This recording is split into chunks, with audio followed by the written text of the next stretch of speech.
1 p.m. Eastern, Carolina Panthers 0-4, 0-2 on the road. The Detroit Lions 3-1, 1-1 at home. Ford Field in Detroit, Michigan. Let's get into the line history here for this one. Panthers, Lions, and this is a huge, huge line we're dealing with.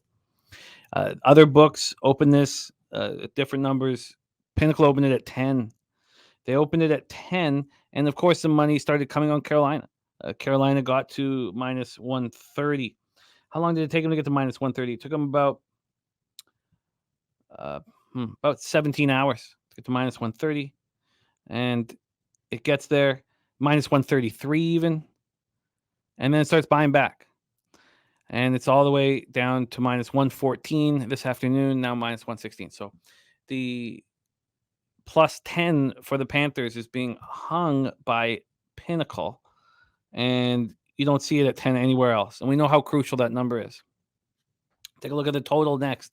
Move over to the total for this one. And we have this sitting at 45. BetChris and Bookmaker moved it to 44.5. This opened up at 43.5, and it got all the way up to 46. And that happened in another, 18 hours. It took 18 hours to move up 2.5 points. Now, there's been a point of buyback since then. That's a big, big move to the over.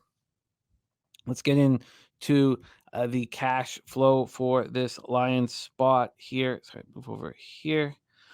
86% of the tickets and 80% of the cash is on the Detroit Lions. Ooh, that's a lot. It's a lot. Then 83% of tickets, 85% cash on the over, and it's moving in that direction. Coin saying Westgate opened Detroit up at minus 7.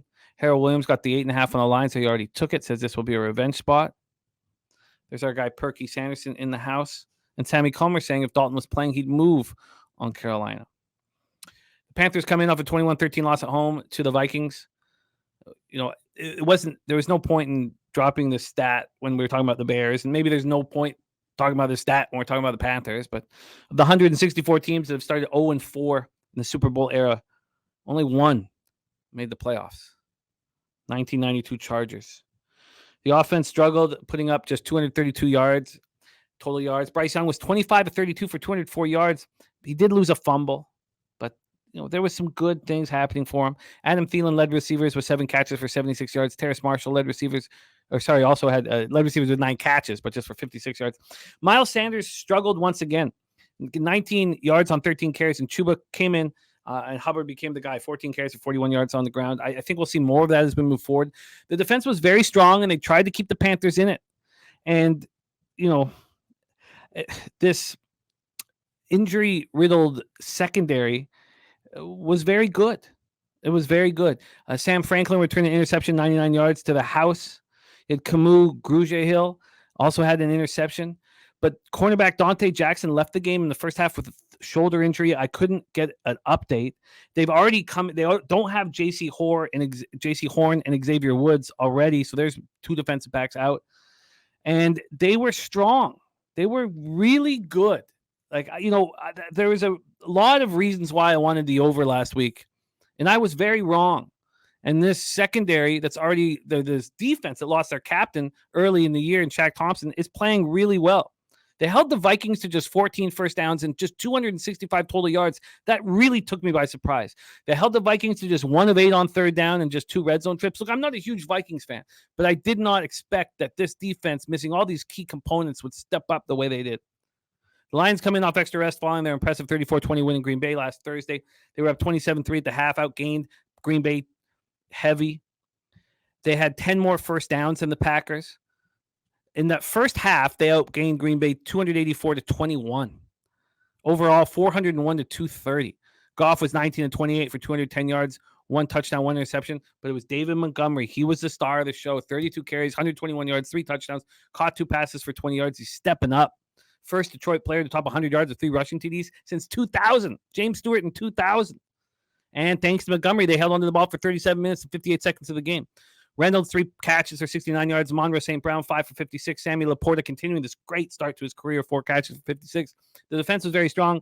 Held the Packers to just 27 yards rushing. That's it. They swarmed Jordan Love, 5 sacks, 11 quarterback hits. Jerry Jacobs had 2 picks.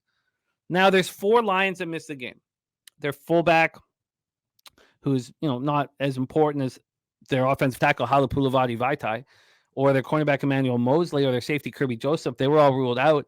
David Montgomery's dealing with a thigh injury, and Jonah Jackson also with a thigh injury, and Frank Ragnow with a toe injury. They all played the whole game and looked fine. But Taylor Decker did re-injure his ankle. I expect him not to be in the lineup. And Brian Branch injured his ankle in the third quarter. Now they're both saying, the coach people are saying that because they have the extra rest, it'll help give them a chance to be in the lineup. But that's an important safety, and their left tackle Taylor Decker. Take it away for us, Troy. Do you find an angle? Do you see an angle? You're getting paid in Panthers Lions.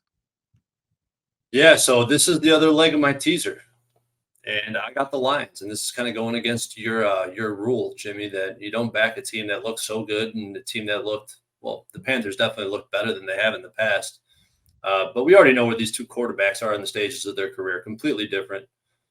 Bryce Young coming off his best game by far versus what I think is one of the worst defenses in the NFL, probably bottom 5-10 defenses in the NFL. I think they're ranked around there, and I have them there as well. I don't see a path for this Panthers team to win this game. They're bottom of the league in all the metrics that I value: pass block, run block, QB play, run defense. But their pass rush has been pretty impressive, and they're ranking in the top 5 of the NFL, which came as a huge surprise to me. The only problem with that is the Lions' ability to manipulate the pocket with play action. I think that's going to take away from that defensive line a lot. And this defensive line, they could rush the passer, but they can't defend the run, and that's proven to be damn true. The only problem with this game to me, when I'm looking at it, is that they're the highest in the luck rankings. The Panthers are I think they're number 1 right now in the NFL luck rankings. And I've been following the luck rankings because they've delivered some really good information, namely the Vikings and the Giants from last year, right? The two luckiest teams in the NFL. Look what's happening with those two teams, just shit shows this year. So maybe the Panthers have something in them. I just struggling to find it, especially in this spot. When it comes to the Lions, they continue to get better, especially on defense. They're starting to be they're impressive. At least to me, they are. They're a top 5 team in the NFL and quickly climbing. I have them in my rankings top 5 right now. Maybe they're not there in a lot of the advanced rankings, but I have them there. They've been dominant at the line of scrimmage, way more on the offensive side than on the defensive side, but they're coming along on the defensive side. They've come a long way from where they were last year. They got a quarterback that can go through all of his progressions, make the read, and then make the throw at every level of the field. They got a hungry coaching staff, and they got a city of Detroit who's hungry as hell for a successful team. I probably would be laying the 8.5, whatever it is now. It's probably up. I grabbed it at 8.5, so I got the teaser leg at -2.5. But I probably would be laying the points if it wasn't for the luck rankings. And that's just me being honest. And here's one thing I thought about as soon as I started looking at this game is corollary spot. What happened last time? The Lions came off a road victory. It was after week 1. They beat the defending champs in KC, came home, and got punched in the mouth by Seattle. And that stuck around with me. And then I watched that game last night, and I was like, maybe I'm overreacting to the Seahawks a little bit, but I'm thinking that maybe I was dead wrong about this team. Because a lot of what I was talking about with the Seattle team being shit has not come to fruition. But I think that because that has already happened, I don't think Dan Campbell's going to let his team forget how they came home and took that L after beating the Chiefs, after having a monumental victory for this fucking organization. I don't think they're going to forget that. I don't think Campbell's the type of coach that will let them forget that. So I think that the Lions at one point were a perfect teaser leg. The Panthers' run defense is bad. Madison averaged 5.6 yards per carry. Kenneth Walker, 5.4 yards per carry. Algier and Bijan both averaged over 5 yards per carry on double-digit carries. I think the Lions are going to dominate time of possession. And the problem is, my biggest problem with the Panthers and a lot of teams that are coming up here is that the Panthers, they just have no big playability. They can't stretch the field vertically. And when you can't stretch the field vertically and you can start fitting the safeties in on the run game and start jumping routes down low, it turns to shit. The offense cannot operate like that. Panthers, only 2 passes of 20-plus yards all season long. Not completions, passes. Only 2 passes have traveled more than 20 yards in the air. That's insane to me. They averaged, I think this is Bryce Young, averages 3.6 yards per air attempt on the season. And in the past 2 years, this team only has 2 wins on the road. So I love the Lions in a teaser leg if you can get it on the money line. Hopefully the Sharps do buy it back, because I'll be glad if the Commanders fall apart. I'll be glad to go back in on the Lions. The teaser leg that is locked in: Commanders -0.5, Lions -2.5.